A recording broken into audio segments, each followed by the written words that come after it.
మిరిమెల్ల దేవుని దయలో దేవుని కృపలో మనల్ని కాచి కాపాడిన దేవుని స్తుతించి నిద్రపోయే ముందు ఈ వాక్య ధ్యానం చేసుకుని పడుకోండి. యెషయా 48:18 ఈ విధంగా రాయబడింది. నీవు నా ఆజ్ఞలను ఆలకింపవలనని నేను ఎంతో కోరుచున్నాను. ఆలకించిన యెడల నీ క్షేమం నది వలెను, నీ నీతి సముద్ర తరంగం వలె ఉండును.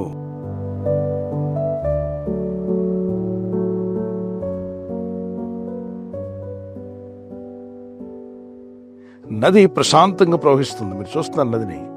ఒక నది ఏ విధంగా ప్రశాంతంగా ప్రవహిస్తూ ఉంటుందో అలాగే మీ క్షేమము నది వలె చేస్తాను అన్నాడు. ఒక నది కనిపిస్తే నదికి ఇరువైపులా పట్టణాలు, గ్రామాలు కనిపిస్తూ ఉంటాయి. పురాతన కాలంలో నదీ ప్రవాహ ప్రాంతంలోనే ఎక్కువగా నివాసాలు కట్టుకునేవారు.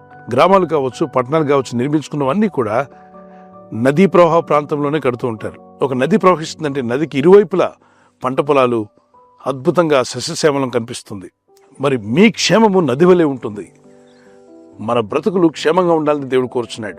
ఆశీర్వదించబడిన వారుగా, దీవించబడిన వారుగా, దేవునికి మహిమ తెచ్చే ఒక మంచి సాక్షులుగా మీరు ఉండాలని ప్రభు కోరుచున్నాడు. కొంతమంది జీవితాల్లో ఎప్పుడు మేము కీడే ఎదుర్కొంటున్నాం, ఎన్ని ప్రయత్నాలు చేసినా కీడు ఎదురవుతుంది తప్ప క్షేమం లేకుండా పోతుంది, ఒక సేఫ్టీ లేకుండా పోతుంది అన్నవారు ఈ వాగ్దానం ఎత్తి ప్రార్థించండి. ఆయన అంటున్నాడు, నా ఆజ్ఞలను ఆలోకింపవాలని ఎంతో కోరుచున్నాను. అంటే ఆయన ఆజ్ఞలు మనం ఆలకిస్తే ఏం జరుగుతుంది? క్షేమంగా ఉంటారు. మీ ప్రయాణంలో క్షేమం, మీ పనిపాట్లలో కూడా క్షేమం కలిగి ఉంటారు. అన్నిటిలో సేఫ్గా ఉండే విధంగా ప్రభు మిమ్మల్ని ఆస్వాదించి, దీవించి, బలపరచగల సమర్థుడు. అంతేకాదు, ఆయన ఆజ్ఞలు ఆలకించి జీవిస్తే మన నీతి సముద్ర తరంగం వల్లే చేస్తాడు. ఒకవైపున నది, మరోవైపున సముద్రం, రెండింటిని పోల్చాడు. క్షేమస్థితి నది వల్లే ఉండబోతుంది. మరి నీతి ఎలా ఉండబోతుందంటే సముద్ర తరంగాల వల్లే ఉండబోతుంది. సముద్ర కిరటాలు తెల్లని నురుగు ఒడ్డుకు వస్తూ ఉంటాయి. వాటిని చూసినప్పుడు ఎంతో ఆహ్లాదంగా అనిపించి ప్రజలందరూ కూడా ఆ సముద్ర కిరటాల దగ్గరికి వెళ్తూ ఉంటారు. అవి మన పాదాల దాకా వచ్చి తాకేసి వెళ్తూ ఉంటాయి. మరి సముద్ర తరంగం వలె మీ నీతిని దేవుడైన ప్రభు బయలుపరుస్తా అంటున్నాడు. పరిశుద్ధ గ్రంథంలో భక్తులు అనేక మంది ఆనాటి నుండి ఈనాటి వరకు వారి పేర్లు ఇంకా వినబడుతున్నాయి. అందరూ వారి పేర్లు పెట్టుకుంటున్నారు. ఎందుకని? వారి క్షేమస్థితి ఎంతో అద్భుతంగా దేవుడు దీవించాడు. క్లిష్ట పరిస్థితులు, శోధనలు, ఇబ్బందులు, శ్రమలు ఎదురైనా క్షేమంగా బతుకుటకు దేవుడు కృపనిచ్చాడు.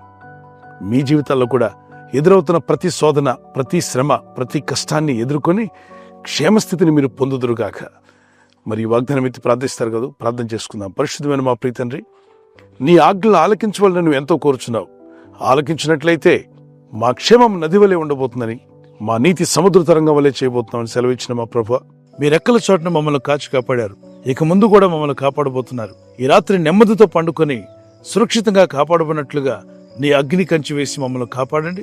మీ చిత్తములో కొనసాగే కృప అందరికీ దయచేయమని యేసుక్రీస్తు ప్రశస్త నామములో వీరందరికీ చక్కని నిద్ర దయచేసి తెల్లవారు లేచి కృపను మాకిమ్మని ఈ వాగ్దానం ఎత్తి ప్రార్థిస్తుండగా వారి జీవితాలను కీడు, ఆ బంధకాలు, ఆ సమస్యలు, ఆ శోధనలను వారికి విడుదల దయచేసి సేఫ్టీ, క్షేమం అనుగ్రహించి మీ నామాన్ని ఘనపరచుకోమని యేసుక్రీస్తు పరిశుద్ధ నామములో అడుగుచున్నాను నా పరలోకపు తండ్రి. ఆమేన్, ఆమేన్. God bless you. ఈ వాగ్దానం మీతోనే కాకుండా అనేకులకు షేర్ చేయడం మర్చిపోవద్దు. అలాగే ఈ యొక్క ఛానల్ సబ్స్క్రైబ్ చేసి ఇతరులతో కూడా చెప్పి సబ్స్క్రైబ్ చేయించండి. Good night. God bless you. ఈ ఛానల్ మీరు సబ్స్క్రైబ్ చేసుకోవడం వలన 2 పనులు జరుగుతున్నాయి. ఒకటి, సువార్త జరుగుతున్నది, ఆత్మలు రక్షించబడుతున్నాయి. రెండవది, పేదలకు, అనాథలకు ఈ ఛానల్ ద్వారా సహకారం అందించడం జరుగుతుంది. మనం సబ్స్క్రైబ్ చేసుకోవడం వలన అందరికీ సహాయం చేసిన వారమవుతున్నాం. ఖచ్చితంగా ఈ యూట్యూబ్ ఛానల్ ను సబ్స్క్రైబ్ చేసుకొని బెల్ బటన్ ను క్లిక్ చేయండి.